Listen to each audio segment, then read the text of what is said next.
Have you ever wondered how people can possibly believe in Christian fundamentalism? Well, there's two reasons someone is a Christian fundamentalist, and both make the cult extremely hard to shake.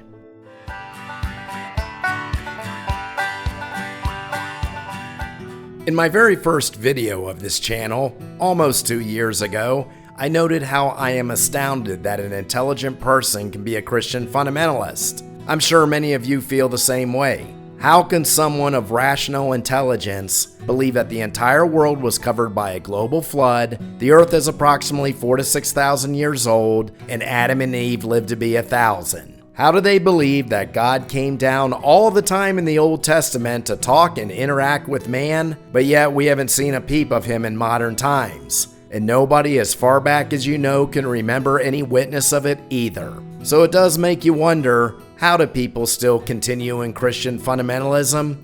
Well, there's actually two types of fundamentalists that I've noted in my life, and both operate in the realm of illogic, irrationality, and anti-reason. It's almost like their brain is working in every other aspect of their life, but when it comes to their religious beliefs, a chunk of the brain was sliced right off. The first type is pretty easy to understand, in a way, I guess. Parents indoctrinate their children from the day they have cognitive ability.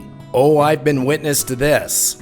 I had a former Christian fundamentalist friend whose children I met when they were 2 and 1 years old. How do you convince somebody that the story of Noah's Ark actually happened? Start brainwashing them at that age. Both of those children are now in their 30s.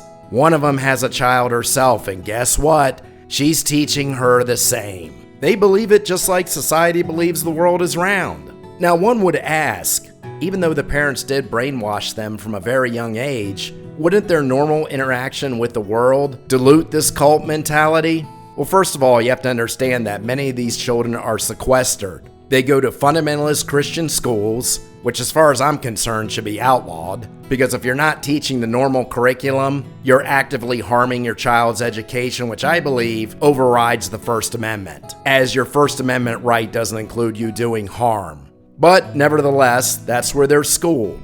So they're not only taught Noah's Ark was a legitimate story, their teachers are reiterating it every day. Now, outside of school, the indoctrination continues. Every Sunday they're at church, and every Sunday they have Bible lessons. So everything the parents are brainwashing them with, which is reinforced by the school, is further reinforced in Sunday class.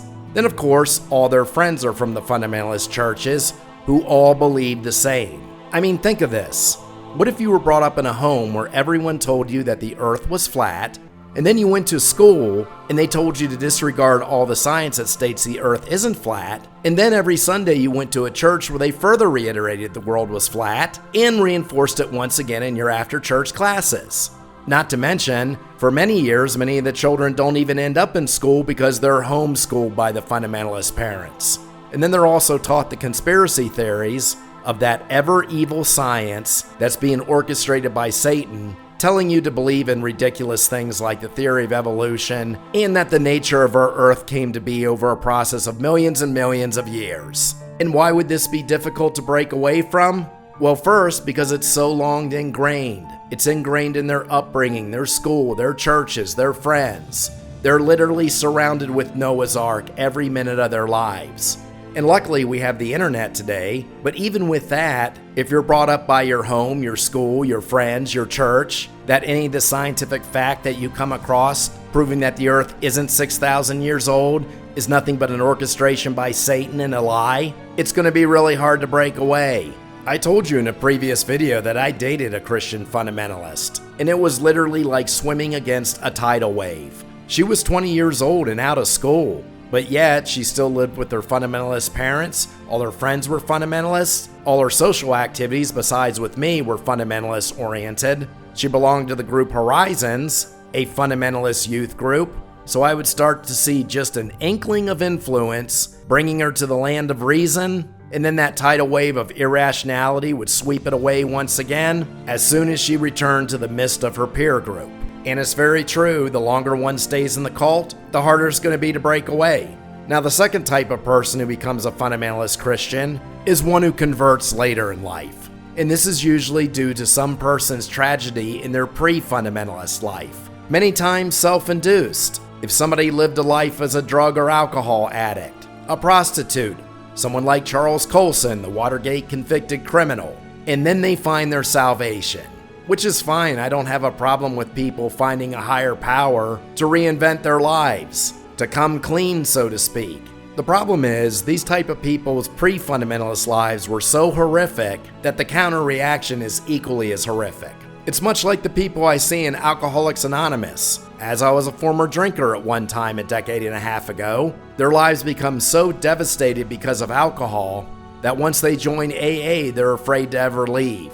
It becomes a cult to them. They can be 15 years sober like myself, yet feel if they don't keep repeating the mantras, going to their sponsor, being active in the AA community every minute of their life, that they are risking their new redemption. It's the same thing with the later converted to Christian fundamentalism. Remember, as long as you're willing to follow lockstep march, the community embraces you with open arms. Many of these types of disastrous lives people never had a sense of family prior to their indoctrination. And what they fail to see is that their lives aren't better because of Christian fundamentalism. Their lives are better because they chose to make their lives better. The person who ultimately decides to quit taking drugs and alcohol, or quit working the streets, or quit being a corrupt political operative was their choice alone. God didn't come down and rescue them, they rescued themselves. And again, it's okay to look for a higher power for strength, as I'm an unspecified theist. The problem is when you become so indoctrinated in the cult that you start thinking the only reason you did reinvent your life and redeem yourself is because of the Christian fundamentalist church. And it's so much easier just to throw up your hands and give in because it gives you a feeling of sanctuary. You're afraid to leave your fanatical cult, just like the sober are afraid to leave AA.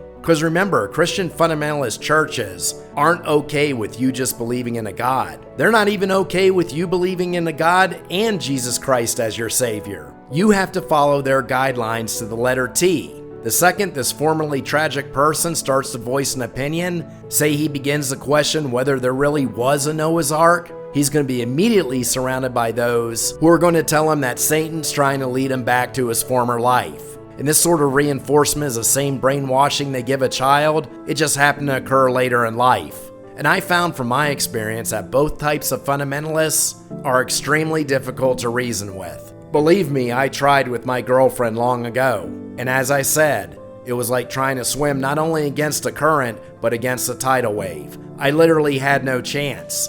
Every once in a while, there's a Matt Dillahunty or Bart Ehrman, former fundamentalists who came to reason.